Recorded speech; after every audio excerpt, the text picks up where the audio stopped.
शंकरं शंकराचार्यं केशवं बादरायणं सूत्रभास्कृतो वन्दे भगवन्तो पुनः पुनः ईश्वरो गुरुरात्मेति मूर्तिभेद विभागिने व्योमवद्व्याप्तदेहाय दक्षिणामूर्तये नमः। दक्षिणामूर्तये नमः। बोलिए श्री सद्गुरु महाराज की जय। सभी को जय घोष हम लोगों को करना चाहिए, क्योंकि सद्गुरु का जय घोष करने से सभी का जय घोष हो जाता है। अगर आप राम भक्त हैं, गुरु का जय घोष करेंगे तो आपकी राम भक्ति बढ़ जाएगी। अगर कृष्ण भक्त हैं तो अगर गुरु का जय घोष कर देते हैं तो आपकी कृष्ण भक्ति बढ़ जाएगी। अगर कोई देवी देवता के उपासक हैं, अगर गुरु का जय घोष कर दिए तो उसकी देवी देवता के प्रति भक्ति बढ़ जाएगी, क्योंकि कल्प वृक्ष गुरुदेव मनोरथ सब है। कल्प वृक्ष है गुरुदेव। कल्प वृक्ष का काम होता है तत्क्षण पूरा कर देना, समय के व्यवधान से रहे। अगर हृदय में राम भक्ति है, गुरु का जय घोष किए तो कल्प वृक्ष का तो हमें पूरा कर देना जो आपका अधूरा है। और समय के व्यवधान से नहीं, तत्क्षण यानी तुरंत। इसलिए कोई भी भक्त है, चाहे राम भक्त हो कि कृष्ण भक्त हो कि शिव भक्त हो, कोई भी आप जय घोष कर सकते हैं। सभी जय घोष करें। और तो और गुरु का अगर आप ध्यान कर रहे हैं, गुरु का अगर आप ध्यान भी कर लेते हैं तो लिखा हुआ है शास्त्रों में, गुरु की मूर्ति मन माही ध्याओ, जो इच्छे सोई फल पाओ। जो इच्छा है आपके अंदर में वह पूर्ति हो जाएगी। इसलिए हम लोगों को जय घोष करने में पीछे नहीं रखना चाहिए, जोर से जय घोष करें। बोलिए सद्गुरु भगवान की जय। एक बार और हो जाए, श्री सद्गुरु महाराज की जय। सर्वत्र रूप में विराजमान आराध्य देव को कोटि नमन। व्यक्त रूप में यत्र तत्र अन्यत्र विराजमान संत जन, विज्ञ जन, सज्जन वृंद, माता एवं धर्मशीला भक्तिमती बहनों के अंतस्थ विराजमान परमात्मा को मेरा नमन। अभी आप लोग यत्र तत्र से रवि बाबू के पुत्री का अन्नप्राशन संस्कार है, उसी के संस्कार पर यत्र तत्र से एकत्र हुए हैं। संस्कार क्या है? व्यास के 16 संस्कार में, गौर से सुने, व्यास के 16 संस्कार में अन्नप्राशन एक संस्कार है। अंगिरा के भी 39 संस्कार में अन्नप्राशन एक संस्कार है। नारद के 42 संस्कार में भी अन्नप्राशन एक संस्कार है। संस्कार क्यों आवश्यक है? संस्कार की क्या जरूरत है? क्या संस्कार के बिना जीवन संभव नहीं है? क्या संस्कार के बिना हम गति नहीं कर सकते हैं? क्या संस्कार के बिना हम प्रकाश नहीं फैला सकते हैं? नहीं। क्यों नहीं? संस्कार का अर्थ ही होता है सम उपसर्ग है, जो पढ़े लिखे वो जानते हैं। सम उपसर्ग है, संस शब्द बना है सुट पढ़ के होकर के, कम करावा छोटा, अरे कम करावा। संस सुट पढ़ के होकर के डुकिरिया करने से कार शब्द बना है। सम्यक प्रकारं शुद्धिकरण, परिष्कृत, विमलीकृत, जंग को झाड़ देना, मैल को ठाह देना, ये होता है संस्कार का अर्थ। अर्थात आपके अंदर जो गंदगी है, आपके अंदर जो कूड़ा करकट है, आपके अंदर जो खराबियां हैं, आपके अंदर जो कुसंस्कार है, उसमें सुसंस्कार भर दे, बुराइयों में अच्छाइयों भर दे, खराबियों में शुद्धाचार भर दे, कुसंस्कार को सुसंस्कार में बदल दे, यही है संस्कार। कौन नहीं चाहता हम शुद्धता से रहें, कौन नहीं चाहते हम पवित्रता से रहें, कौन नहीं चाहता है हम बुरा करकट को फेंक दें, कौन नहीं चाहता है हम खराबियों को हटा दें। इस सत्संग में वही होता है, अर्थात बुरा करकट को हटाया जाता है, गंदगियों को हटाया जाता है, खराबियों को फेंका जाता है, अर्थात सच्चाइयों में प्रतिष्ठित किया जाता है। यह सत्संग इतना अनमोल है कि कहना क्या। जहाँ सत्संग होता है, जितने देवी देवता है सब सत्संग में आ जाता है। यहाँ तक लिखा हुआ रामचरितमानस में, जीवन मुक्त ब्रह्म पर चरित सुनित ध्यान, जो हरि कथा न करई रति तिल के ही फसान। कहा जीवन मुक्त पुरुष भी, अर्थात जो समाधि में बैठे हुए हैं, ध्यान में बैठे हुए हैं, वह भी जहाँ सत्संग होता है ना, समाधि छोड़ करके आते हैं सत्संग में। जीवन मुक्त ब्रह्म पर चरित्र सुनते ध्यान, ध्यान त्याग करके चरित्र को सुनते हैं। जो हरि कथा न कर ही रहती, जो हरि कथा नहीं करते हैं, जो नहीं सुनते हैं, तो जानते हैं क्या कहा, जिन हरि कथा सुने ही नहीं काना, असर्वन रंध्र यही भवन समाना। जिन्होंने भगवान की कथा को नहीं सुना इस कानों से, उसका कान सांप के बिल के समान है। इसलिए सावधान, इस कानों में खाली गंदगियों शब्द ना डालें, खराब शब्द ना डालें। भगवान की कथा सुनने के लिए यह कान दिया है। नैना है संत दरस नहीं देखा, लोचन मोर पंख समलेखा।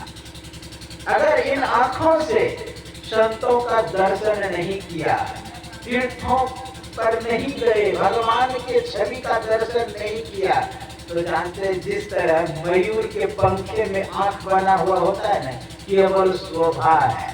कहते सिर कटु तुम्हारी सर मूला, जेन नमत हरि गुरुपद मूला। जिसका सिर संतों के चरणों में नहीं झुका, भगवान के चरणों में नहीं झुका, उनका ये तितलों की कदवा के समान माथा है। जिसका चरण चल करके तीर्थ का दर्शन नहीं किया, तीर्थों में जाके जिसने हाथ से दान नहीं दिया, ये बेकार हाथ पैर है। एक बार की बात है, अर्जुन और भगवान कृष्ण दोनों जा रहे थे गंगा नहाने के। संयोग से एक जगह रोक करके भगवान कृष्ण रथ को और किधर चले गए। उधर से कुत्ता आ रहा था शमशान घाट से, एक कुत्ता शहर से जा रहा। जो शमशान घाट से कुत्ता आ रहा था, उसका चेहरा मूर्छित था, विक्षिप्त था। तो जो शहर से आ रहा था कुत्ता, उसने कहा, क्यों जी तुम्हारा मुख क्यों सूखा है? क्या तुम्हें मुर्दा नहीं मिली? तुम खाया नहीं भर पेट? कहा मुर्दा तो मिला, मैं सोचा कि पैर तरफ से खाओ। गया पैर तरफ, जब पैर को सूंघा ना, कभी तीर्थ नहीं किया था, इसलिए उस पैर को मैं नहीं खाया। फिर सोचा कि हाथ के तरफ से खा लेता हूँ। हाथ तरफ गया, जब सूंघा तो कभी उसने दान पुण्य नहीं किया था, इसलिए हाथ भी नहीं खाया। सोचा कि आंख तरफ से खा लो, तो कभी आंखों से भगवान का संतों का दर्शन नहीं किया, इसलिए आंख तरफ से भी नहीं खाया। मुख तरफ से सोचे खाने के लिए, तो कभी हरि का गुणगान नहीं किया था, इसलिए हम मुख को भी नहीं खाया। सोचा कान से मैं कान तरफ से खा लो, लेकिन कान तरफ सुना तो कभी भगवान का कथा को नहीं सुना था, इसलिए कान तरफ से भी नहीं खाया। इसलिए उसने कभी धार्मिक कार्य नहीं, इसलिए खाया। इसलिए सावधान, भगवान ने आंख दिया संतों के दर्शन, भगवान ने कान दिया हरि कथा सुनने के लिए, भगवान ने मुख दिया हरि गुण गाने के लिए, भगवान ने नाक दिया भगवान के प्रसादों का सुगंध लेने के लिए, पैर दिया भगवान ने तीर्थों का दर्शन करने के लिए, हाथ दिया भगवान ने दान करने के लिए।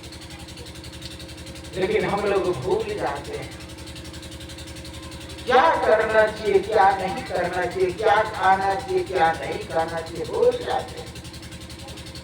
हम लोगों को चाहिए कि अपने आप को सजग रखें, बेकार जीवन चला जाएगा। आप लोग जानते हैं भगवान नोटिस भेजता है कि तुमने बहुत अनर्गल गाना सुन लिया, कान बहरा कर देता है। नोटिस भेज दिया भगवान ने कि अभी भी सुधर जाओ, कान बहरा कर देता है।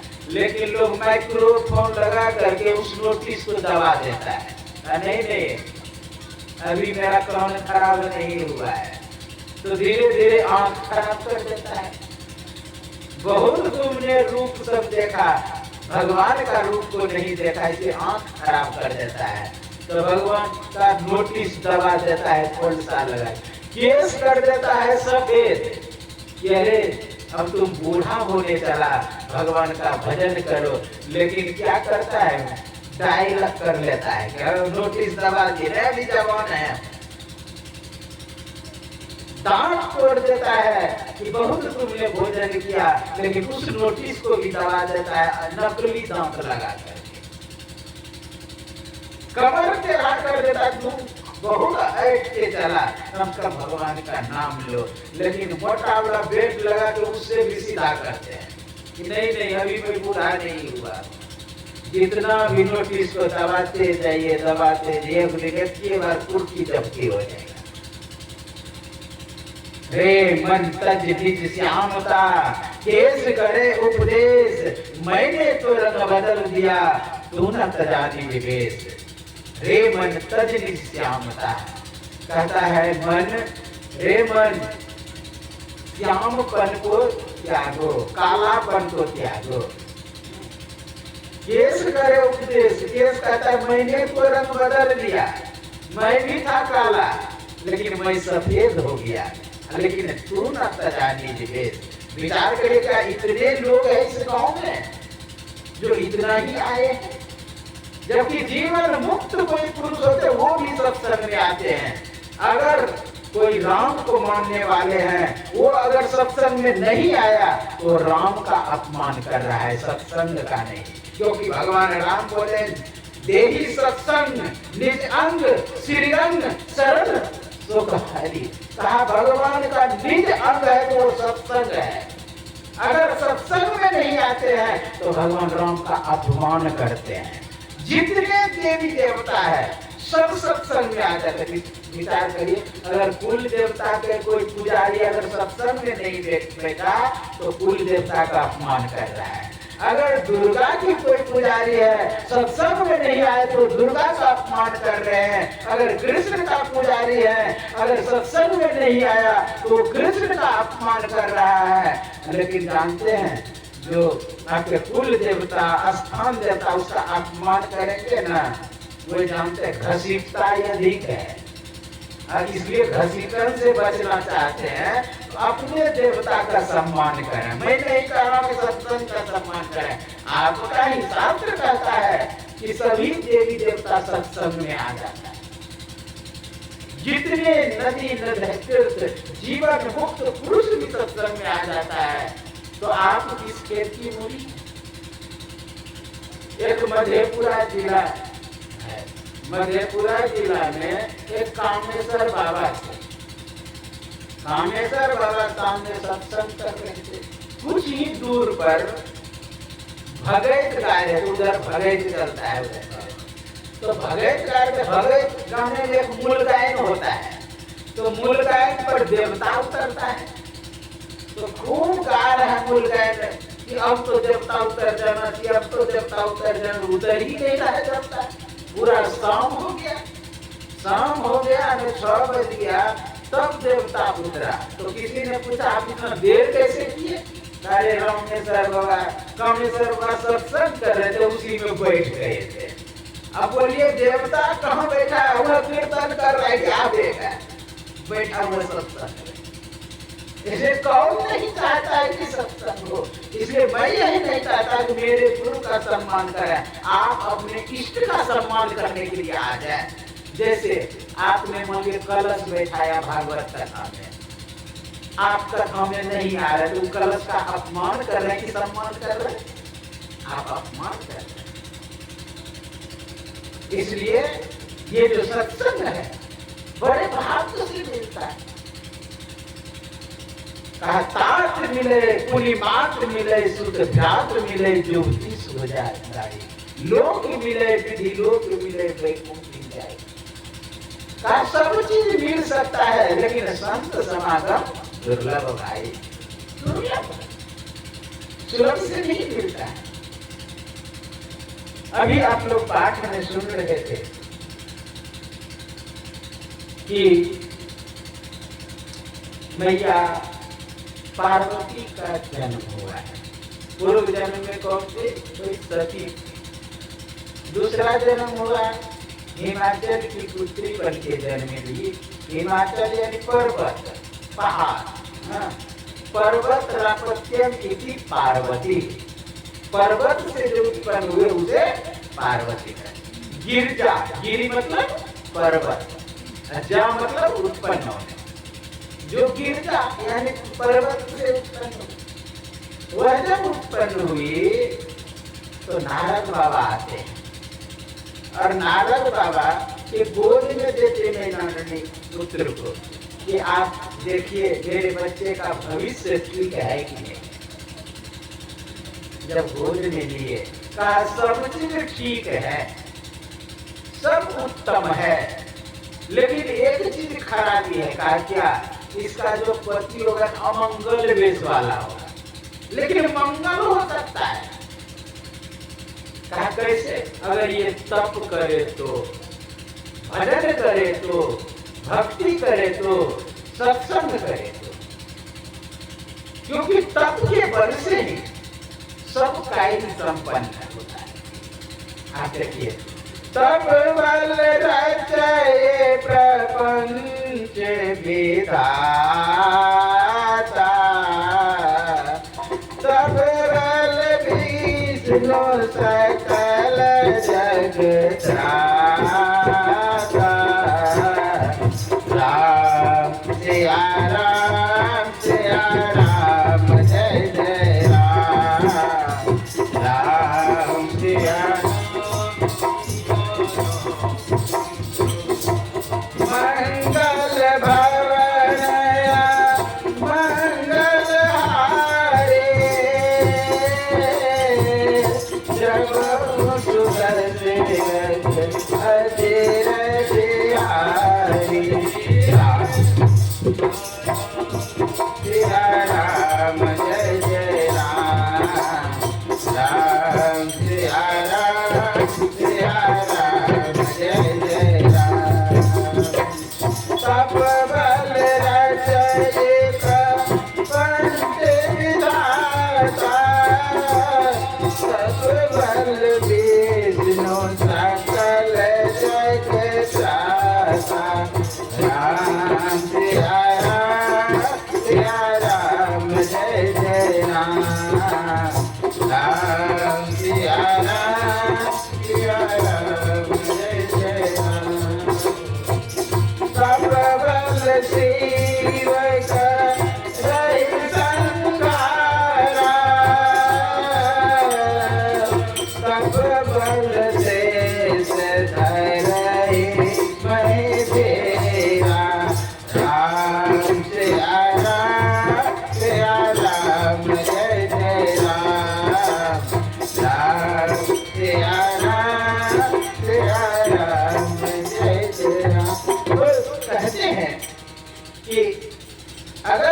ये तप करे, भजन करे, भक्ति करे, ये अमंगल भी मंगल हो जाएगा।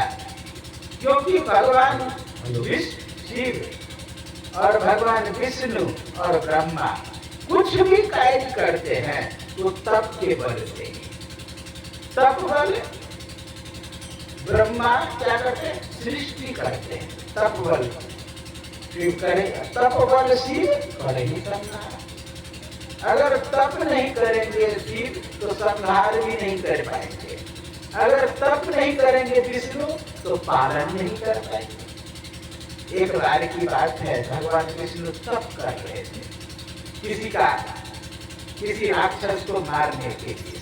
पहाड़ों में तप कर रहे थे, घोर तप कर रहे थे, यहाँ तक कि बर्फ शरीर पर जम गया था, बर्फ का पहाड़ लग गया था पूरे शरीर पर। उसी समय नारद बाबा वैकुंठ पधारते हैं, सिर पर नारायण नारायण करते हुए जब वैकुंठ जाते हैं देखते मैया अकेली बैठी है। कहा भैया भैया भगवान कहाँ है?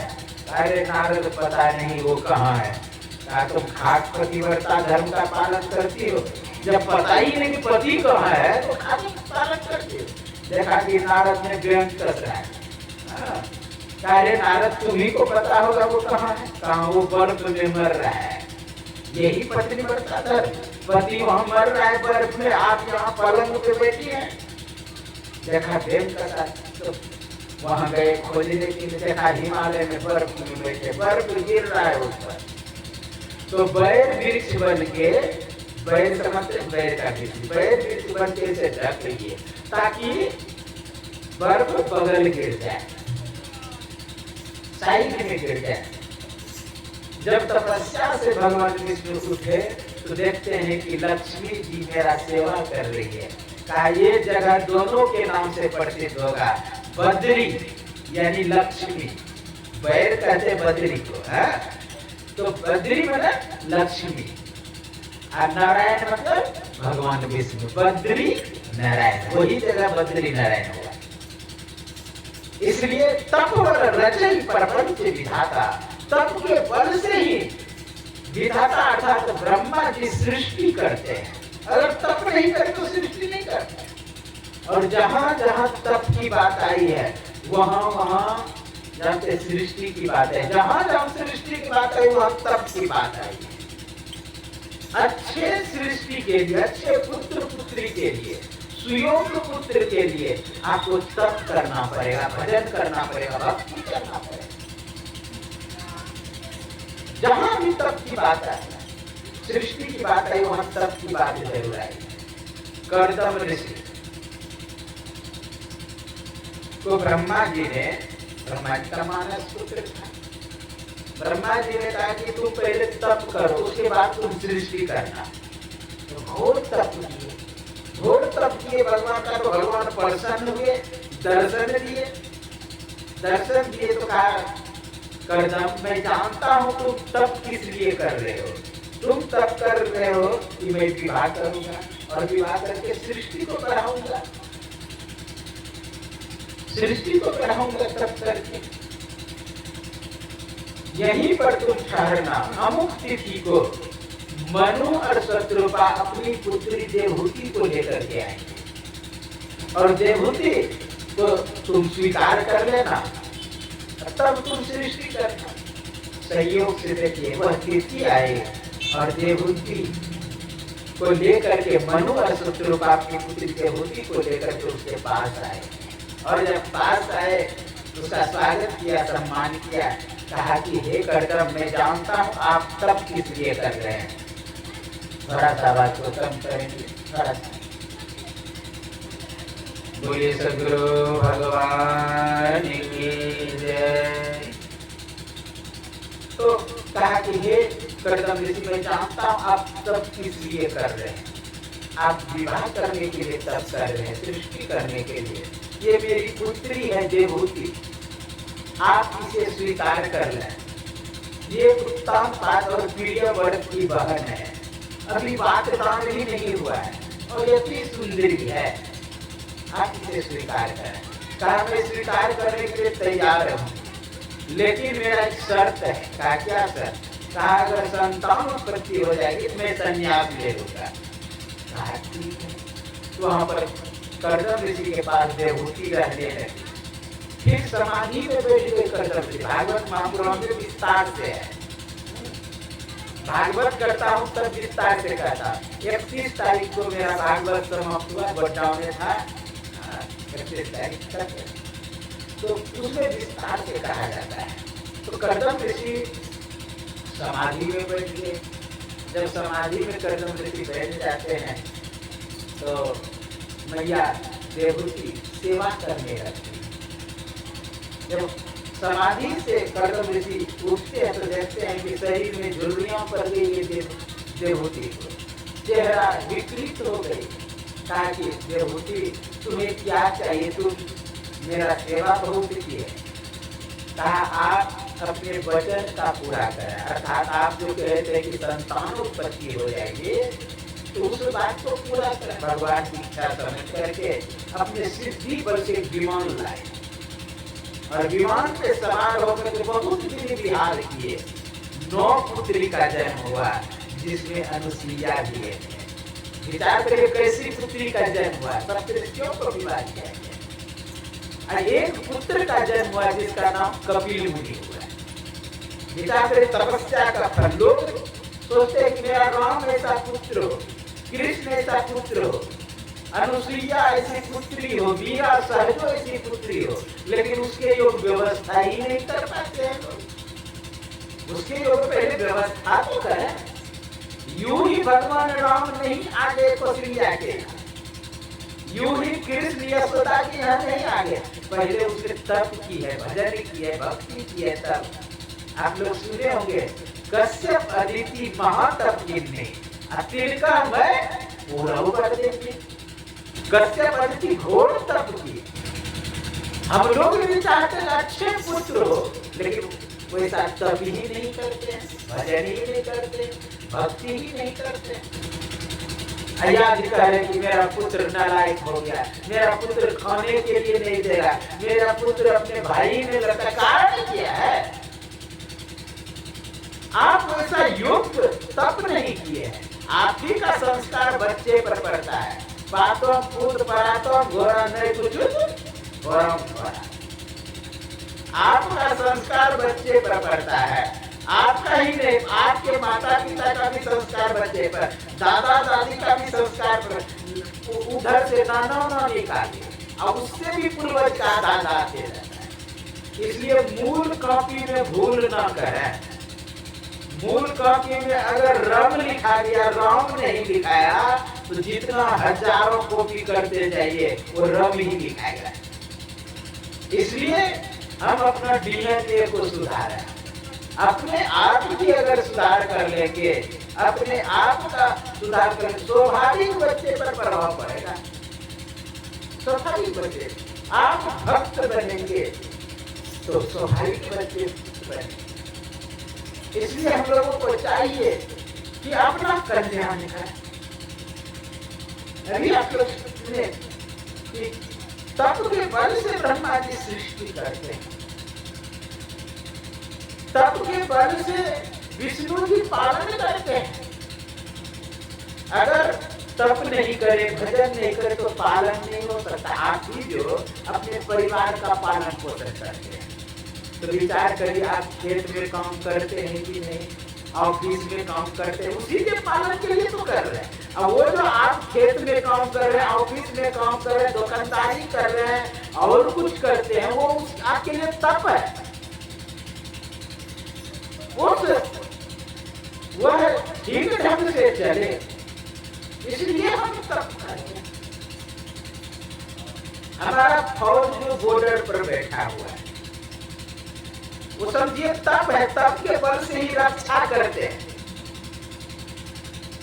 बर्फों में बैठ करके कौन तप करता है? जैसे ऋषि मुनि। अब हमारा फौज बर्फ में बैठ करके, हिमालय में, जम्मू कश्मीर में, लेह लद्दाख में कितना बर्फ रहता है, अब वहां बैठ करके तप कर, जहाँ की हड्डी गला देने वाला ठंड है। आप अमरनाथ यात्रा कभी जाएंगे कैसा ठंडा है, देखें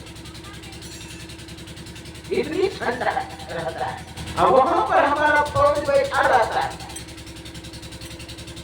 विचार करिए वो देश का रक्षा कर रहे हैं, तप के बल से वो जो तप कर रहे हैं, साधना कर रहे हैं। अच्छा, किसी चीज का सहन करना तप है? कोई बर्फ पर बैठ करके सहन कर रहा है, तप कर रहा है, तो वो भी बैठ करके हमारा फौज तप करना अगर छोड़ देगा तो जानते रक्षा नहीं कर पाएंगे। एक बार क्या हुआ, कारगिल में बर्फ गिर गया पूरा, तो सैनिक सब सोचा कि अब तो बर्फ गिर गया, अब दुश्मन नहीं है आएंगे, बस वो सब नीचे उतर गया। देखिए कारगिल युद्ध जल नाम है, दुश्मन आके उस जगह पर बैठ गया, एक सैनिक उसका मरता था, 10 सैनिक इधर से मरता, ये स्थिति। तो तप करना छोड़ा, रक्षा खतरे में पड़ गया। इसलिए तप बल विष्णु पालन करते हैं, तप के बल से ही शिव जी संहार भी करते हैं। तप बल शिव करे ही संहारा, तप बल शेष धरे ही वही दिया। तप के बल से ही शेष जी पृथ्वी को धारण किए हुए। इसलिए हम लोगों को तप करना चाहिए, भजन करना चाहिए, सत्संग करना चाहिए। तप के बल से अच्छी सृष्टि को पैदा कर सकते हैं, तप के बल से अपने बच्चे के अंदर संस्कार पैदा कर सकते हैं। जिधर बढ़ना चाहेंगे उधर मुड़ जाएगा बच्चा, लेकिन आप करें तो सही। एक होता है पूर्व जन्म का संस्कार, पूर्व जन्म का अगर बच्चे के अंदर संस्कार है तो जानते हैं ऊंच नीच घर जन्म ले तो संतों के संग। पूर्व जन्म का अगर संस्कार है, कहीं भी जन्म ले लेगा तो अपना अस्तित्व ऊपर रखेगा। विधि बस सुजन कुसंगति पर ही अपनी मनी निज गुण अनुकरे। किसी कारण बस अगर वह जीव कुसंस्कार में पड़ जाए, विधि बस सुजन कुसंगति पर ही कुसंग में पड़ जाए तो अपना अस्तित्व ऊपर रहता है। किस तरह? हनी मनी, हनी कहते हैं सांप को, अब उसी के अंदर मनी होता है, वही हनी डस लेगा आपको तो मौत के घाट उतार देगा, उसी के ऊपर लेकिन मनी रहता है, उसका प्रभाव नहीं पड़ता है जा रहा। हनी मनी विधि बस सुजन कुसंगति पर ही अपनी मनी दिव्य गुण। उसी तरह वह व्यक्ति होता है अगर कुसंस्कार में पड़ गया, पूर्व संस्कार है। इसलिए भगवान कृष्ण कहते ममे मांसो जीव लोके जीव भूता सनातन मनस्सष्टानि इंद्रियाणि प्रकृति स्थानि कर्तति शरीरं यलोकनोति यच्चात्य कर्मति सुरा गिर्यत्वेतानि सयाति वायु गन्धानि वास्या श्रोत्रं चक्षुरस्त्रं च रसनं घ्राणमेव च अधिष्ठाय मनश्चायं दिव्यानोपदेवते। भगवान कहते हैं मेरा ही अंश है, दूसरा कोई नहीं है, मेरा ममे वंश जीव लोके। भगवान राम भी कहते हैं श्री रामचरितमानस में मम माया संभव संसारा जीव चराचर विविध प्रकार। जितना ही संसार में उत्पन्न हुआ है वो मेरी ही माया है। मम माया संभव, जीव चराचर के लिए विविध प्रकार का जो जीव है मेरी ही उत्पन्न की है। दूसरे क्या होता है, अपना संस्कार काम करता है। इसलिए हम अपने संस्कार को बना दें।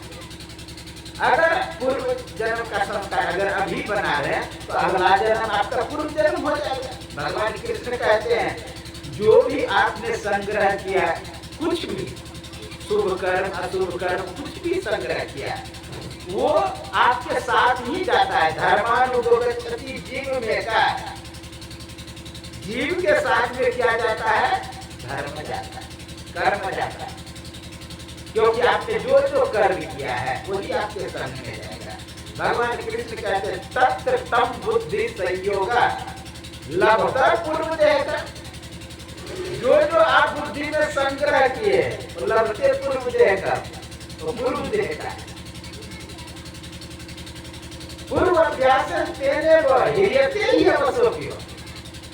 पूर्व में जो जो अभ्यास किए वह संग्रह करके अगले जन्म के लिए चलाया जाता है। एक डॉक्टर एक व्यक्ति का इलाज कर रहा है, उसको कोई मस्तिष्क का बीमारी था तो उसको सीटी स्कैन करने के लिए मशीन में घुसाया और उसी में उसको हार्ट अटैक आ गया, मर गया उसी में मर गया। लेकिन डॉक्टर को एक आश्चर्य दिखाई दिया कि अंदर में उनको तो धीरे धीरे शांत हो जाना चाहिए, लेकिन उसी समय दिमाग बहुत तीव्र गति से काम करना शुरू किया 50%।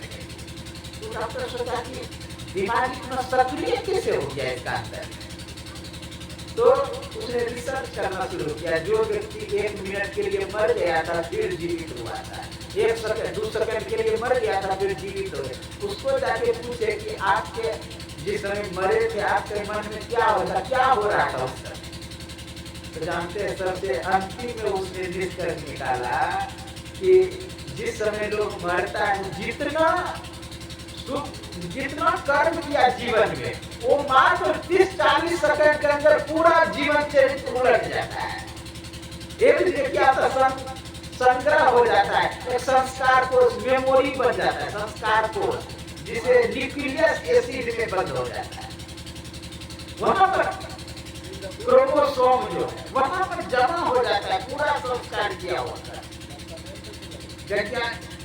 हार्वर्ड विश्वविद्यालय में खोज हुआ एक चूहे पर रिसर्च, तो चूहा को कुछ सिखाया पढ़ाया गया संकेत के द्वारा। तो कुछ सीख लिया चूहा, जैसे टॉर्च जलावे तो समझ जाए कि मेरा भोजन आ गया, तुरंत आगे चूहा और भोजन खाने लगे।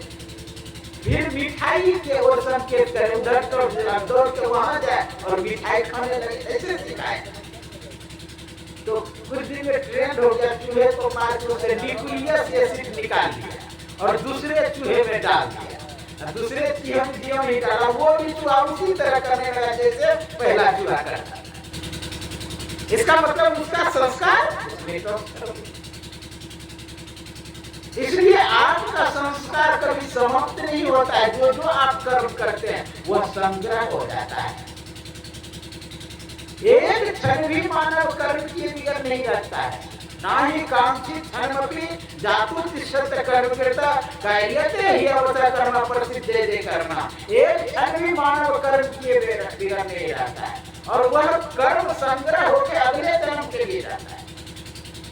इसीलिए तो कहा भगवान कृष्ण से अर्जुन पूछते हैं, हे केशव, हे कमल नयन, आप यह बता रहे हैं कि लोग शुभ कर्म करता है तो क्या मर जाने के बाद वो बादल की तरह छिन्न भिन्न तो नहीं हो जाता है? कच्चिन्नो भय भ्रष्टा छिन्ना भय नश्यति, क्या बादल के तरह वो छिन्न भिन्न तो नहीं हो जाता है? तो भगवान कृष्ण कहते हैं कि नहीं, ना पार्थ ना मंत्र विनाशस्य विद्यते ना ही कल्याण कृत तस्मिन् दुर्गतिं गच्छति। हे अर्जुन, उसकी दुर्गति ना इस लोक में होता है ना उस लोक में होता है। तब क्या होता है? प्राप्त पुण्य कृताम लोकान, अर्थात पुण्य लोक में जाके जन्म लेता है। पुण्य लोक कहते हैं स्वर्ग लोक, लेकिन वहां शब्द लगाया है प्राप्त पुण्य कृताम लोकान। लोकान है बहुवचन शब्द, बहुवचन शब्द होने के कारण इसका मतलब एक ही स्वर्ग नहीं अनेकों स्वर्ग है। अगर मान लिए एक ही स्वर्ग है तो विष्णु लोक भी स्वर्ग लोक कहा जाएगा, शिव लोक भी पुण्य लोक ही कहा जाएगा। अगर हम प्राप्त पुण्य कृताम लोकान शब्द लेते हैं तो प्राप्त पुण्य कृताम लोकान नुसित्य शाश्वती समा, बहुत दिन तक वहाँ सुख भोगेंगे। आप कहेंगे महाराज शाश्वती मतलब तो बहुत दिन होता है, सब दिन होता है, तो आप बहुत दिन अर्थ कैसे लगा रहे हैं? देखिए प्रसंगानुसार अर्थ लगता है। जैसे स्वर्ग है ना, स्वर्ग भी सब दिन रहने वाला नहीं है, वह भी नाश होता है, एक ही स्वर्ग नहीं है। जाते करोड़ों ब्रह्मा है, करोड़ों विष्णु है, करोड़ों शिव है। एक बार भगवान कृष्ण के पास गए कोई कि द्वारपालों ने कहा कि ब्रह्मा आए हैं मिलने के लिए, कहा उससे पूछना कि किस लोक से आए, कौन ब्रह्मा? ये मानो मैं ब्रह्मा एक ही सृष्टि करता और मुझे पहचानने से इनकार कर रहा है। क्या ठीक है, भेज दो। भेजा तो देखता है कि वहाँ पर कोई 10 मुख ब्रह्मा आए हुए हैं, कोई 20 मुख ब्रह्मा आए हुए, कोई चतुर्मुख ब्रह्मा आए हुए हैं। अब उसको आश्चर्य लगा, कहा ये सब कौन है? कहा अमुक लोक का ये ब्रह्मा है, वो अमुक लोक का ब्रह्मा है। यानी करोड़ों ब्रह्मा। यहाँ पर कहने का भाव है कि जो स्वर्ग लोक है वह भी नाश होने वाला, भाग के आता है भगवान के कि अमुक लोक का नाश होने वाला है। इसका मतलब जब स्वर्ग का नाश होने वाला है तो उसको शाश्वती का अर्थ ये नहीं लगेगा कि सब दिन, शाश्वती का अर्थ बहुत दिन लगेगा। जैसे सैंधव का अर्थ होता है घोड़ा, और सैंधव का अर्थ नमक भी होता है। अब विचार करिए, कोई सज धज करके निकल के जा रहा है युद्ध करने के लिए, अब उस समय कोई कहती सैंधव लेकर के आओ, तो विचार करिए घोड़ा लेके जाएगा कि नमक लेकर के जाएगा? नमक लेके जाएगा तो पागले उसको कहेगा, वो घोड़ा लेकर के उस समय जाएगा। अब कोई भोजन करने के लिए बैठा हो, कहती सैंधव लेकर के आओ, तो घोड़ा लेकर के आएगा कि नमक लेकर के? तो प्रसंगानुसार अर्थ लगता है। यहाँ शाश्वती का अर्थ बहुत दिन लगेगा, शाश्वती समान का बहुत दिन वहाँ सुख भोगेगा, पुनः पृथ्वी लोक पे आएगा, पुनः पृथ्वी लोक पे। कहा कि फिर कौन फायदा, हम स्वर्ग प्राप्त करके भी पृथ्वी लोक पे आए। कहा तो कहाँ जन्म लेगा? तो कहा सुचिना, शुद्ध व्यक्ति के यहाँ, सुचिना श्रीमता, माता श्रीमता कहते हैं धनवानों के, श्री मतलब लक्ष्मी, यानी धनवानों के घर में जन्म लेंगे। तो आप कहेंगे महाराज धनवानों के घर में जन्म लेंगे, अब वहाँ भी चोरी डकैती आदि आदि हो, कहना है सुचिना तो शब्द लगाया, सुचिना यानी शुद्ध व्यक्ति के। जैसे आप लोग जानते हैं कि मुकेश अंबानी पैसा वाला है, अब उनके बेटा का विवाह था अनंत अंबानी का, आप उनका पत्नी का नाम अनीता अंबानी। अनीता अंबानी जो हार पहनी थी विवाह में 500 करोड़ का, और उसका बेटा जो कोट पहना था वो 200 करोड़ का। विचार करें कितना धनवान, लेकिन उसके घर में कहीं पर आप फिल्मी दुनिया का हीरो हीरोइन का फोटो नहीं देखते आप, और कहीं पर डीजे अंट संट गाना बजते हुए नहीं, और चारों शंकराचार्य को बुलाए थे, सबका पूजा किए। अगर वो राम मंदिर जाता है तो त्रिवेणी संगम में जाके स्नान भी करता है। ये है सुचिना श्रीमता, सुचिना श्रीमता, ये योग भ्रष्ट भी जाए थे, वो शुद्ध व्यक्ति के यहाँ जन्म लेंगे। अगर ऐसा नहीं हुआ तो कहते अथवा योगी नाम अति। हम लोग बचपन में पढ़ते थे ना, परीक्षा देने जाते थे, ऊपर में प्रश्न रहता था, उसके बगल में अथवा लिखा रहता है, उसका नहीं तो इसका। कहा अगर नहीं हुआ वैसा तो अथवा योगी नाम, अथवा योगियों के घर में जाते, अथवा योगी नाम की कुले भक्ति धीमता एक तद्वी दुर्लभतरम। कहा यह शुद्ध व्यक्ति के फिर भजन करके भगवान को उपलब्ध हो जाएंगे। ये है भक्ति का प्रभाव। भक्ति बीज, बीज से नहीं जो जाए जुड़ जाए अनंत, ऊंच नीच घर जन्म ले तो संतों के संत। जानते हैं अगर भक्ति बीज पड़ गया तो गाय में भी जाकर के गोकर्ण बन सकता है, और गोबर में भी जाके गोरख बन सकता है। ये सामर्थ्य है भक्ति। एक बार की बात है, मच्छिंद्र नाथ घूमते हुए बंगाल में एक घर पर भिक्षाम देही का रट लगा है, माँ भिक्षाम देही। तो भिक्षा पात्र में भिक्षा लेकर के एक माई आई, देने लगी। तो मच्छिंद्र नाथ कहते हे माते, अंदर में आपको चिंता की रेखा दिखाई देती है। कहा कि महाराज धन धान की कोई कमी नहीं है, लेकिन इसका उपभोग करने वाला कोई नहीं है। झोला में हाथ दिया, भस्म निकला, भस्म देते हुए कहा हे माते, इसे तुम खा लेना, सुंदर पुत्रों का जन्म होगा। महात्मा जी करके चले गए।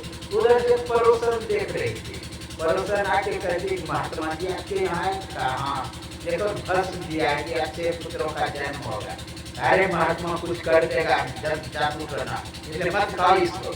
उसको दिया फेंकवा करके, फेंका तो आप जहाँ गोबर फेंकते हैं, गोबर गड्ढा रहता है, गड्ढा में गोबर उसमें फेंक दिया।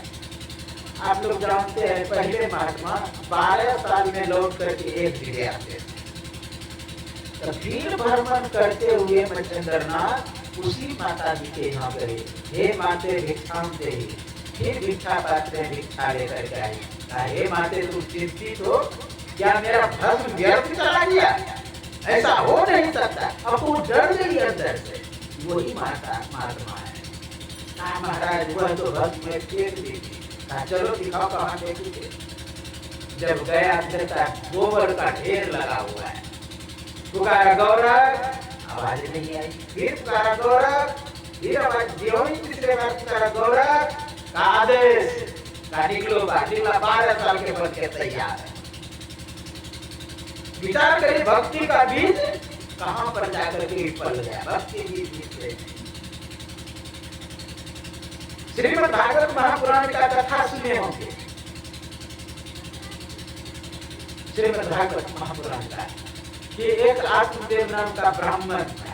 धन दान की कोई कमी नहीं थी। उसकी पत्नी अपनी धुंधली, वो कर्म भी धुंधली उसका, सब परिपूर्ण था, लेकिन पुत्र नहीं हो रहा है। सोचा कि आत्महत्या जाकर के कर लेता हूँ। लोग चिढ़ाते हैं हमको, निपुत्री है, निपुत्र है, इसलिए चिढ़ाते मैं जाकर के वहाँ आत्महत्या कर लूंगा। जो ही पहाड़ पे गए आत्महत्या करने के लिए, उसी समय एक महात्मा ने उसे आवाज लगाया, ठहरो अभी। क्यों तुम आत्महत्या करना चाहते हो? कहा महाराज धन धान की कोई कमी नहीं है, लेकिन एक पुत्र नहीं। उसी समय एक फल दिया और कहा कि लो अपनी पत्नी को खिला देना, सुंदर पुत्रों का जन्म। और उसे कहना शिष्टाचार से रहने के लिए, नित्य दिन दान देने के लिए, नित्य दिन स्नान करने के लिए, और नित्य दिन शुद्धता पवित्रता से रहने के लिए, नित्य दिन भगवान का ध्यान करने के लिए। इस तरह बता दिया कि जाके फल दिया अपनी पत्नी को, ये खा लेना, अच्छे पुत्रों का जन्म होगा। अब ये इधर धुंधली अच्छी विचार करती नहीं। वो सोचती है अगर मैं फल खा ली मैं गर्भवती हो जाऊंगा, मेरा शरीर का आकार प्रकार बदल जाएगा, गांव में आग लगेगी तो हम भाग भी नहीं पाएंगे। हाँ, अब तो क्या क्या मन में आने लगा अंट संट बात। उसकी बहन आई कहा कि क्या बात है, क्यों चिंतित? कहा देखिए फल दिए, कहा पुत्र होगा। कहा वो सोचते कि इसे धन बहुत है, हाँ, इसलिए मैं अपना ही पुत्र दे दो, तब धन तो मेरा हो जाएगा। कहा कि ठीक है मेरा तुम पुत्र ले लेना, हाँ, इसे फेंक दो। वो फेंक दिया, बगल में गौ थी, गौ खा ली। समय बीतते गया, जो ही 9 महीना हुआ उनके पुत्र भी जन्म लिया। वहां से आए पुत्र लेकर के आए, हम गाय भी एक बच्चे को जन्म दिया। उसका कान था गौ के तरह, इसलिए उसका नाम पड़ा गौकर्ण। विचार करिए वो गौ में भी जाकर के अपना अस्तित्व ऊपर रखा। इसलिए भक्ति बीज सही नहीं। जो जुग जाए अनंत, ऊंच नीच घर जन्म ले, तो संतों का बैठने। बोलिए सद्गुरु महाराज की जय, सद्गुरु महाराज की जय, श्री सद्गुरु महाराज की जय। तो भक्ति का बीज का विनाश नहीं होता है, इसलिए हम लोग को भजन आतुरी कीजिए और बात में देर, और बात में देर जगत में जीवन थोड़ा। भजन आतुरी कीजिए और बात में देर कर दीजिए, भक्ति लेकिन कीजिए। लोग आजकल सिद्धांत लगाते हैं क्या कि भजन आतुरी नहीं, काम आतुरी कीजिए और भजन में देर। भजन में देर हो जाए तो जाए, लेकिन काम में देर नहीं हो जाए। मैं जानता हूँ कहीं कहीं सत्संग होता है ना, लोग सोचते पहले काम कर लें उसके बाद सत्संग में जाएंगे। काम पूरा करके ही सत्संग में आते हैं। सभी मीरा नहीं बन जाती, सभी सहजो नहीं, सभी गोपियां नहीं हो जाती है। गोपियां जब भगवान कृष्ण मधुबन में बांसुरी पर तान छेड़े थे, तो जो जिस स्थिति में थी गोपियां भाग चली थी। कोई जानते हैं रोटी पकने के लिए चूल्हा पर दी हुई थी, तवा पर रोटी पकता हुआ छोड़ के भाग चली। ये विचार नहीं की कि ये जल जाएगी, हम उतार दें इसे? नहीं, तुरंत निकल पड़ी। कोई बच्चे को दूध पिला रहे थे, उसी स्थिति छोड़ के भाग चली। कोई दूध दूह रही थी, दूध दूहना छोड़ के भाग चली।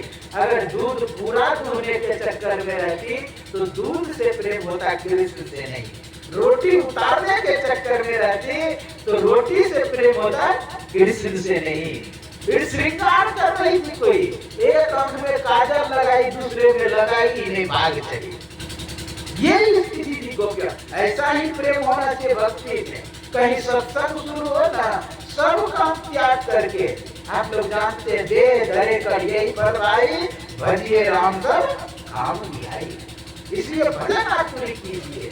आज लोग सिद्धांत लगाते क्या कि हम लोगों को चाहिए कल करे सो आज, आज करे सो अब, पल में परलय होएगा, बहुरी करोगे कब।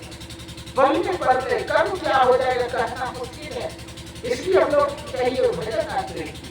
लेकिन लोग सिद्धांत क्या लगाते हैं कि भजन आतुरी नहीं। बोले श्री सद्गुरु महाराज की जय। भजन आतुरी नहीं, हम लोग को काम आतुरी, काम विशेष प्यारा होता है। तो हम लोगों को चाहिए कि भजन करें।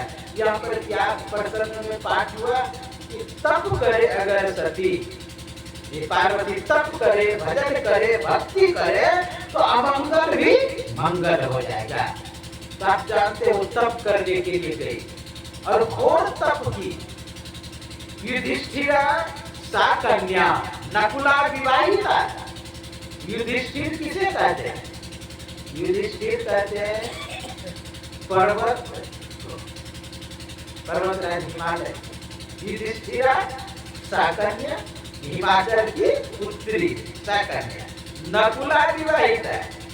नकुल कहते हैं भगवान शिव, जिसका कुल नहीं, नकुल। नकुला विवाहित है। युधिष्ठिर की कन्या तप की और नकुल से विवाह हुआ। कैसे? तप की, भजन की, भक्ति की, तप। क्योंकि भगवान शिव अमंगल वेश वाले होते हुए भी मंगलदायक है।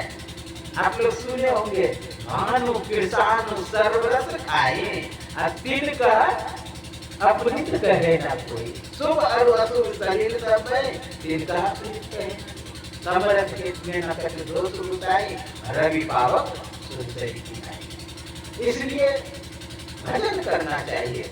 भजन करके भगवान शिव को प्रसन्न किए और उनके लिए विवाह होने के लिए तैयार। आप लोग जानते हैं कि अजा अनादि शक्ति अविनाशी सदा शंभु दंड निवासिनी। ये जो देवियां हैं सब परमात्मा के, भगवान का अंश है। इसलिए हम लोगों को चाहिए कि भजन करें। सभी के घर में ऐसा पुत्र जन्म नहीं होता है, ऐसा पुत्री जन्म नहीं होता है जिसके जन्म होने पर सत्संग हो। एक सेकंड में 4 बच्चे जन्म ले लेते हैं पूरे विश्व में, और 1 मिनट में सैकड़ों बच्चे जन्म ले लेते हैं पूरे भारत में। 1 घंटे में हजारों बच्चे जन्म ले लेते हैं। 1 दिन में लाखों बच्चे जन्म ले लेते हैं। 1 साल में लगभग 13 करोड़ बच्चे जन्म ले लेते हैं। लेकिन सभी के जन्मदिन पर सत्संग नहीं होता है। सभी के अन्नप्राशन के उपलक्ष्य में सत्संग नहीं होता है। जिस जीव का पुण्य जमा होता है, पुण्यों का संग्रह होता है, उसी के बच्चे के जन्मदिन पर सत्संग होता है। नहीं तो आज देखिए ना जन्मदिन पर क्या क्या नहीं, लोग क्या करते हैं, शराब मंगाते हैं। शराब पीते पीते, बोतल पीते पीते नामों बोतले पड़ जाता है। अब बोतला, अब नाम क्या कहा जाए, बोतल पीते पीते वही स्थिति हो जाता है। आश्चर्य की बात तो तब होता है जन्मदिन पर केक काटता है। बोलिए अपना भारतीय सभ्यता है, पहले काटना ही गलत है। और क्या करता है, मोमबत्ती जलाता है। मोमबत्ती के चलो वो मरने पर जलाता है। अच्छा, हम लोगों का है कि नहीं, तमसो मा ज्योतिर्गमय, मतलब अंधकार से प्रकाश की ओर। अब वो क्या करता है, दीपक और बुझा देता है। बुझाता है कि आश्चर्य की बात तो तब वो जो बना हुआ रहता है खेत, उसमें देखे हैं दिल जैसा बना, उसको कटवाता है।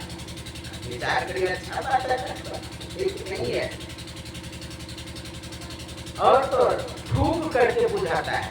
अच्छा, अगर कोरोना फूकता है कि फूकता है, विचार करिए, फूका जाता है कि आप कोई सूक्ष्मदर्शी यंत्र लगाएंगे सब पता चल जाएगा वो फूका गया कि फूका गया।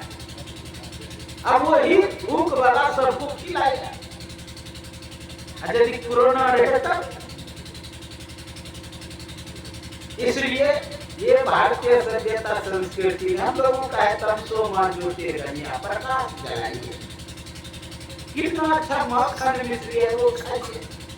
क्या ये कुक के चक्कर में रहते हैं, यह सब नहीं होना चाहिए। अपना भारतीय सभ्यता संस्कृति उत्तम है, वह करना चाहिए, सत्संग करना चाहिए, भजन करना चाहिए, उपदेश देना चाहिए। जैसे मदरसा अपने पुत्र जब जन्म लेते थे ना गोद में, उसको लेके कहते शुद्धोषि बुद्धोषि निरंजनोषि, संसार माया पड़ गए, तुम शुद्ध हो, तुम बुद्ध हो, संसार माया ऐसे त्यागो, ये उपदेश देते। देखिए रामचरितमानस उल्टा करके, जब लक्ष्मण अपनी माँ के पास गए हैं, माँ मैं भैया के साथ बन जा रहा हूँ, कहा मुझे तुम पूछने के लिए क्यों आए हो? वही तुम्हारे माता पिता थे, क्या संस्कार है विचार करिए। और कहा मुझसे पूछने के लिए आ ही गए हो तो मैं कहता पुत्रवती जीवती जग सोई, रघुपति भक्ति जासु सोई, नाटर बाध बल बाधी ज्ञानी, राम विमुख सुनते इतना। पुत्रवती स्त्री वही है जो अपने पुत्र को भगवान की भक्ति में लगाता है, भजन में लगाता है, भगवान से अनुराग कराता है। ऐसे पुत्र को अगर जन्म नहीं देता है तो ना करो बाण बलबाधी ज्ञानी, राम विमुख सुनते। भाई भगवान के पास जाकर भैया मैं भी जाऊंगा, तो क्या कहते हैं भैया तुम मत जाओ, वहाँ बहुत कष्ट होता है, वहाँ बहुत पीड़ा होती है, वहाँ बहुत दुख होता है। डरा रहे हैं कि डर से मान जाए कम से कम, भय से मान जाए कम से कम, भयभीत कर रहे हैं, लेकिन वो मानने के लिए तैयार नहीं। तो भगवान राम समझाने का प्रयास करते हैं कि यहाँ पर तुम मेवा मिश्रण खाते हो, वहाँ फले फलाई खाना होगा। यहाँ तुम तोसक तकिया पर सोते हो, वहाँ तुमको टूटी खटाई पे सोना होगा। यहाँ तुम हाथी घोड़ा पर चलते हो, अब वहाँ पैदल चलना होगा। बहुत सुंदर भाव है, आप लोग भी पीछे पीछे गाएंगे। राम के है लक्ष्मण से भाई, वन को जाना छोड़ दे। राम के है लक्ष्मण से भाई, वन को जाना छोड़ दे, वन को जाना छोड़ दे भाई, वन को जाना छोड़ दे, वन को जाना छोड़ दे भाई, वन को जाना छोड़ दे। राम के लक्ष्मण से भाई, वन को जाना छोड़ दे। राम के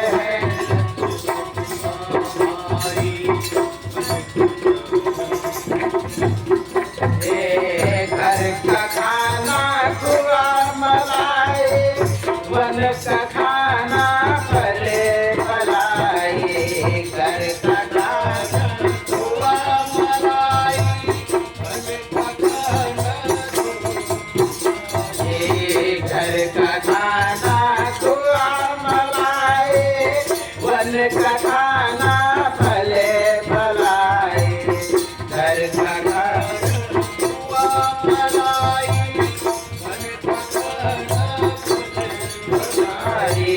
खाने में तकलीफ होगा, वन को जाना छोड़ दे।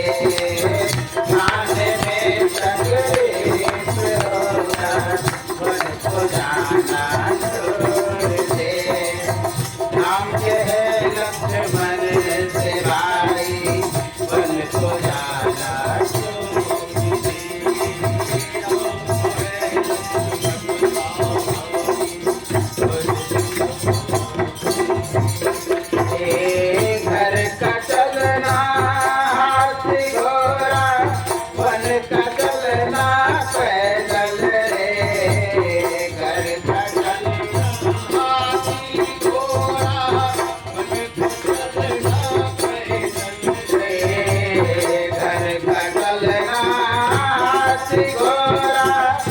घर का चलना पैदल रे, घर का चलना थोड़ा रे, चलने में तकलीफ होगा, वन को जाना छोड़ दे, चलने में तकलीफ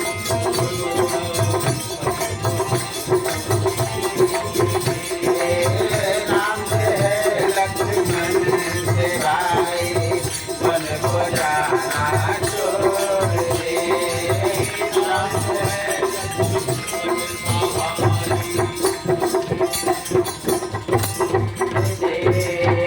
घर का सोना तो सक सकिया, वन का सोना टूटे खटाई, घर का सोना तो सक सकिया, ये घर का सोना तो सक सकिया, वन का सोना टूटे खटाई, घर का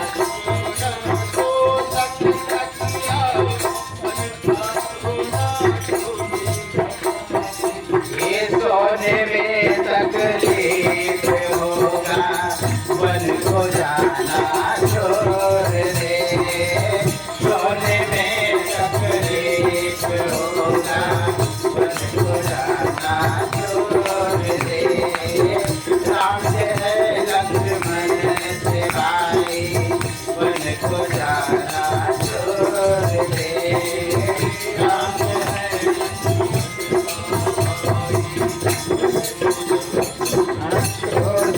बोलिए सद्गुरु भगवान की जय।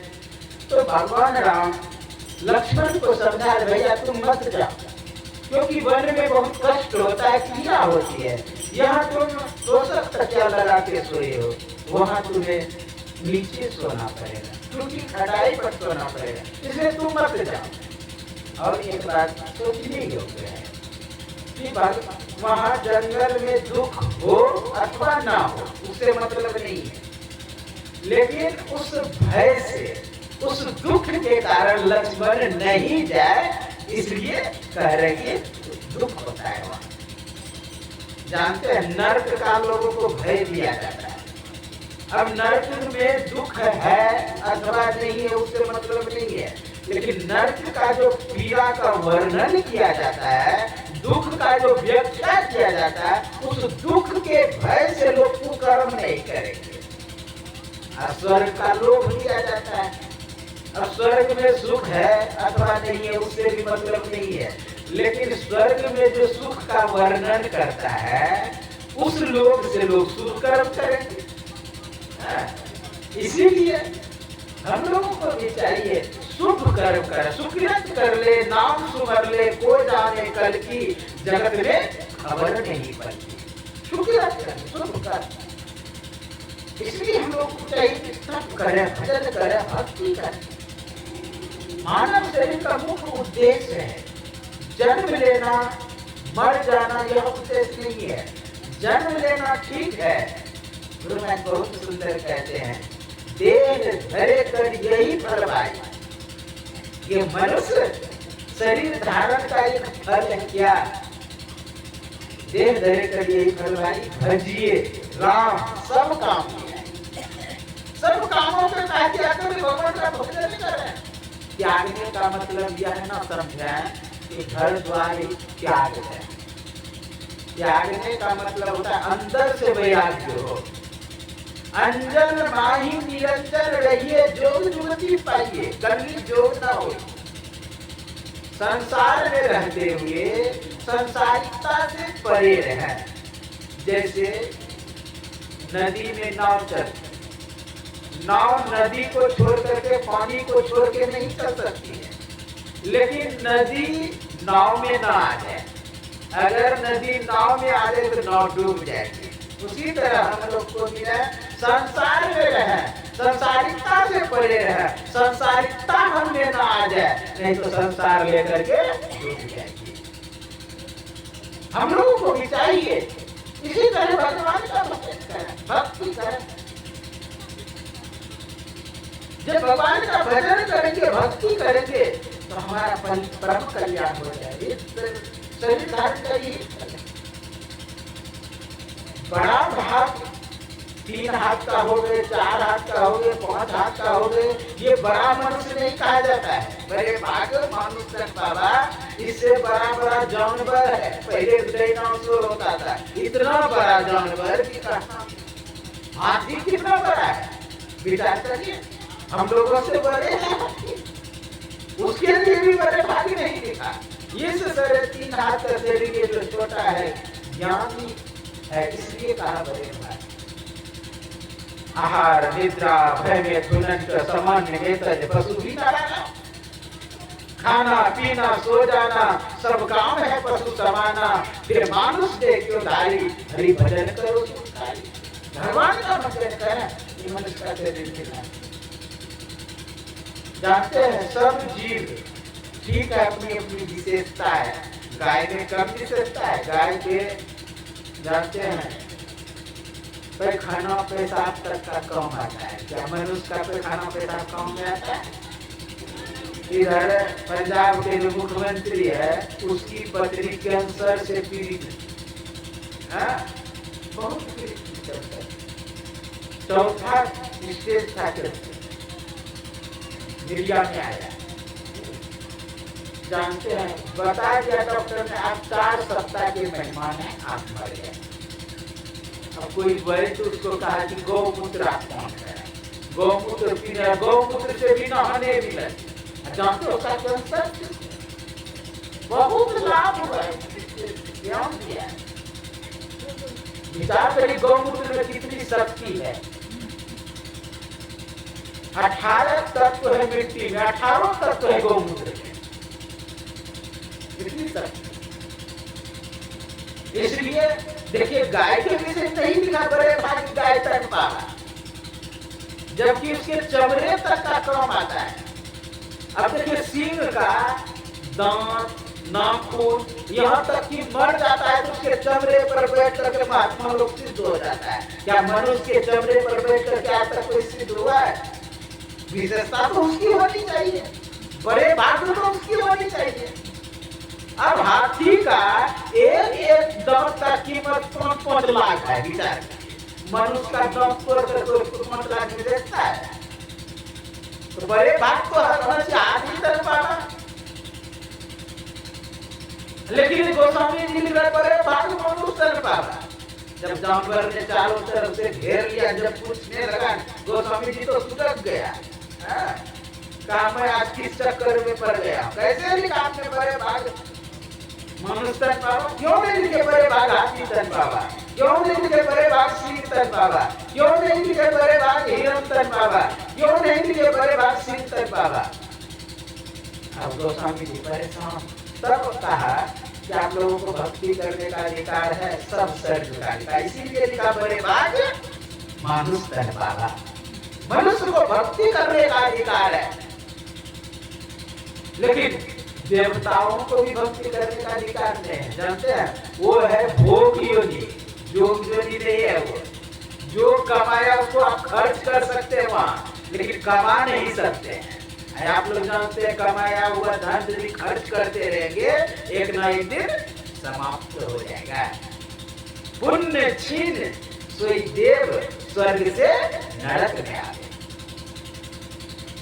साफ लिखा हो गीता, पुण्य छीने नरक लोके विसरते। पुण्य जीवन छीन हो जाएगा, पुनः नरक में आ जाएगा। इसलिए हम लोग वहां जाने का प्रयास करें जहां परमात्मा का स्थान है। ना तद्भास्यते सूर्यो ना शांको ना पावका यद्गत्वा निवर्तन्ते तद्धाम परमम् मम। उस स्थान को प्राप्त करेंगे तो अपना परम कल्याण हो जाएगा। गुरु से युक्ति लेकर के, जो शास्त्र युक्ति है, वेद है, उसको शास्त्रों की विधि से जान करके सभी शास्त्रों में कहा कि ध्यान करना चाहिए। जैसे गीता में आया, भगवान कृष्ण समम काय योगी एवं धार्य नचलन स्थिर संप्रेक्ष नासिकाग्रम स्वदिशं सन्निधत्ते। कहा कि शरीर को सीधा करके पहले बैठ जाओ। समम काय यानी शरीर, सिरो यानी सिर, गर्दन, ये तीनों एक साथ सीधे मेरे। समम काय सिरो धार्य नचलन चलायमान न हो, मतलब स्थिर होकर के, नचलन स्थिर है, संप्रेक्ष नासिका, नासिका के अग्रभाग में देखें, ये गुरु युक्ति है। इसी को कबीर ने कहा, दाहिने सूली बाएं चंद्रमा तिल के बीच दीवाना है, तन की कमान सूरत की रोदा, शरीर को धनुष से खींच करके सीधा कर दो। इसी को और सब संत कहते हैं। इसलिए सभी शास्त्रों में यह भेद है कि दोनों भवों के बीच में हम लोग चले, गंग जमुन सरस्वती संगम पर संध्या करो निकलाइए, तिरुवैली संगमो यत्र तीर्थराजस उच्यते तत्र स्नानं प्रभुवर्ति सर्वपापे प्रमुच्यते। पूरे सृष्टि आपके दोनों भवों के बीच में दिखाई देगा, पूरा रास्ता है उस अंदर में, जिसे त्रिकुटी कहा, जिसे दसवां द्वार कहा, जिसे पिंड ब्रह्मांड का मिलन स्थान कहा, जिसे सरस्वती कहा, जिसे त्रिवेणी संगम कहा। हाँ, उस जगह से जब यात्रा करेंगे तो अपना परम कल्याण हो जाएगा। इसलिए जिसी युक्ति से चलना होगा, गुरु महाराज बोले यही विधि जय भव पार, मोर गुरु भेद दियो। कैसे? तो दृष्टि युगल कर लेवे सुब्रमण्या, देखवे अजबर रूप, मोर गुरु भेद दियो। इस युक्ति से चलेंगे। कहा कोई गया? हाँ, सब गए हैं। मंसूर सरमत हुए और संत मौलाना हुए, पहुंचे सभी इस राह से जिसने दिल बदला दिया। इस रास्ते से जाएंगे तो अपना परम कल्याण। अंदर में शब्द होता है, इन बिगड़ी बात जबरद आदि में सब था, सब ईश्वर के साथ था, और शब्द को पकड़ करके हम लोग निशब्द परम परम परमात्मा में प्रतिष्ठित हो जाएंगे, अपना परम कल्याण हो जाएगा। यह जो सत्संग कराए हमारे रवि बाबू, दोनों भाइयों ने मिलकर अति उत्तम काम कराए। मैं गुरुदेव से प्रार्थना करता हूँ इसके घर में सुख शांति समृद्धि बना रहे, और बच्चे के अन्नप्राशन के शुभ अवसर पर यह सत्संग कराए हैं। मैं गुरुदेव से प्रार्थना करता हूँ बच्चे के विषय में, तमसो माँ ज्योतिर्गम्य, अस्तो माँ सद्गम्य, मृत्युर्मा अमृतगम्य। इसी वाणी के साथ मैं अपनी वाणी में विराम देता हूँ। सर्वे भवन्तु सुखिनः, सर्वे सन्तु निरामया, सर्वे भद्राणि पश्यन्तु माँ कश्चित् दुःखभाग् भवेत्। समय अधिक हो रहा है, तो भजन सुने गायक महोदय से। बोले श्री सद्गुरु महाराज।